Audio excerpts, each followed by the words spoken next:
Who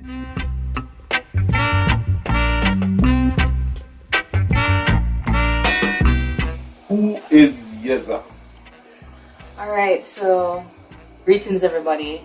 Who is Yeza? I think Yeza is the type of person who descended from the rebellious offspring of like Marcus Garvey, you know, all of those leaders.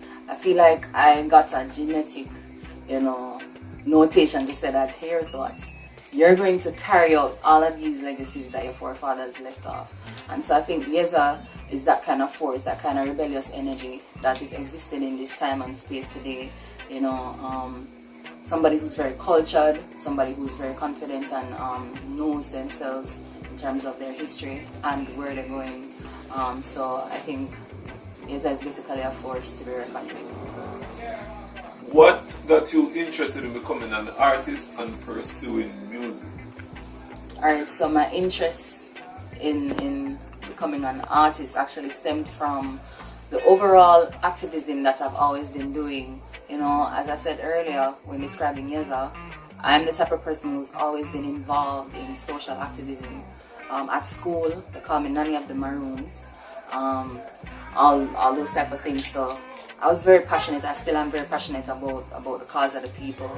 And then from I was so young, I always loved music, always singing, always being told that I make too much noise in the bathroom. So, you know, one day I was just like, you know, why not merge the two forces, music, activism, you know, and this will allow for my message to be sent all over the world. So I was like, this is the perfect thing for me, you know. What is your inspiration and what is the message of your music? The message of my music. Well, the message of my music, it doesn't change from who I am as a person. And with that being said, it's about freedom, it's about claiming what is ours, it's about the rebellion, it's about taking a stance for what you believe in, you know, and being unapologetic about that, you know. So the messages that you'll hear from Yeza, it's down that line, that same line that describes me as a person and an artist, you know, so it's full circle. Do you have any artists that you look up to or pull your inspiration from? Yeah, there are many. To name a few. I would say I love Marcia Griffiths, the mother of, you know, reggae music. You know. Do you have any artists that you look up to or pull your inspiration from? Yeah man, Marcia Griffiths, the mother of reggae music. You don't know, so respect you. Respect due to Bob Marley, Paving the Way, Dennis Brown, you know, a whole lot. And right now I really look up to artists like Beyonce, where people wouldn't really look up to like that. But I mean, in terms of being a female artist and having the world at your fingertips, she's really there. And she, to me, she's probably the only one that's there right now who's really like being such a bold statement and icon, you know. So I always look up to her work ethic and so on. Definitely. What are some of the goals that you have for 2018 and up as an upcoming artist? Well, so far I only have 2 singles out. I definitely want the world to hear a project from Yeza. So my EP, whatever it would be called, EP, mixtape, I just want a body of work to be out so the people can get to know me through my content, you know. So I'm really looking forward to that in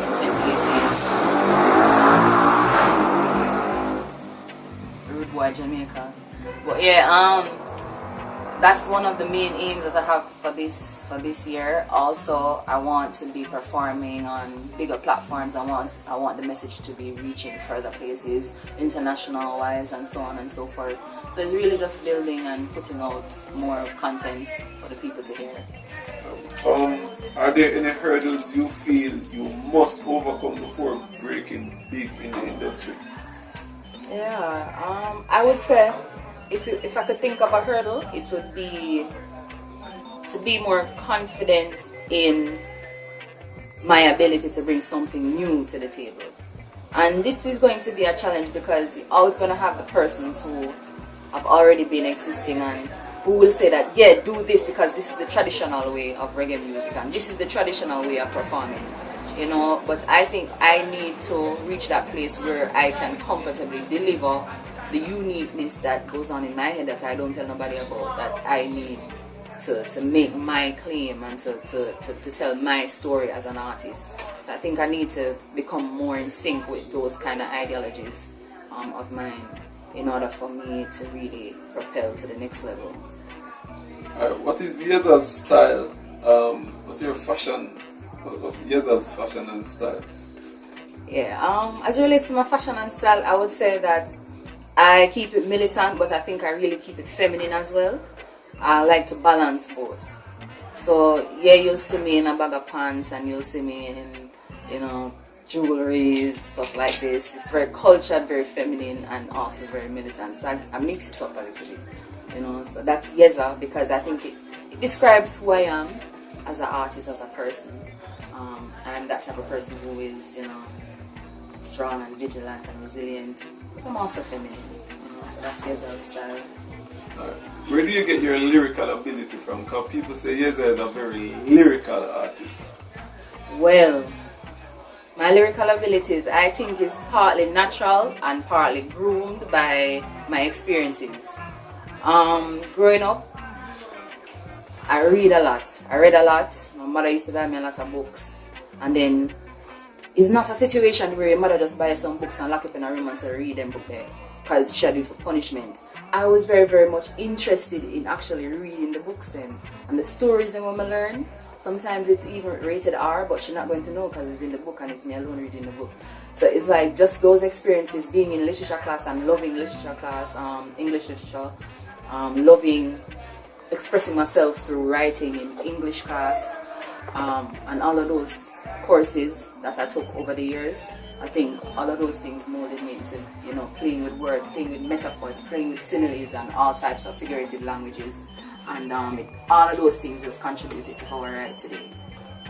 Where is Yeza from, and what was your upbringing like? Well, I am from the eastern part of Jamaica, 8 miles Bull Bay. It's a place called Star of the East. It's funny how that lane named Star of the East, but that's where I'm from. My manager Travis says I am going to be the Star of the East, or he says I am already the Star of the East, and I believe him. So yeah, it's really that. I grew up there for most of my life, and the experience is great, you know. Star of the East, Bull Bay, big up on yourself. How can people Jamaica. How can people get in contact with Yeza? Okay, you can follow me on Instagram. That's Yeza_Rebel, YEZA_Rebel. I'm also on Facebook at Yeza Music. I'm also on Twitter. That's Yeza_Rebel as well. I'm also on SoundCloud, Yeza, YouTube, and that's Yeza as well. You just Google Yeza and you find it. Yeah, man. You know, you can't leave without dropping a freestyle. You have to drop a freestyle for the people. Reggae.Si too. Say Reggae.Si, Reggae Slovenia. Reggae Slovenian? Yeah, Reggae Slovenia. Slovenia. Yeah. Alright, so this is Yeza representing for Reggae Slovenia. And I'm just gonna drop one for you guys right now. You know it's Yeza on your radio. We come from mash up every stereo. No worry about a thing because we bills them pay. From Bull Bay to Abbeview, we link same way. We don't have to worry about no airplay. So book your speakers when you hear me. Me not fi stop a time when the soldiers a come. Cause the lyrics me a spit it sweet like bubble gum. No bring no bad vibes beside me. Cause everything is irate. And I said everything is irate. Do not bring no bad vibes beside me. Yes, everything is irate. Do not bring no bad vibes beside me. Yeah, man, it's Yeza, Rebel up.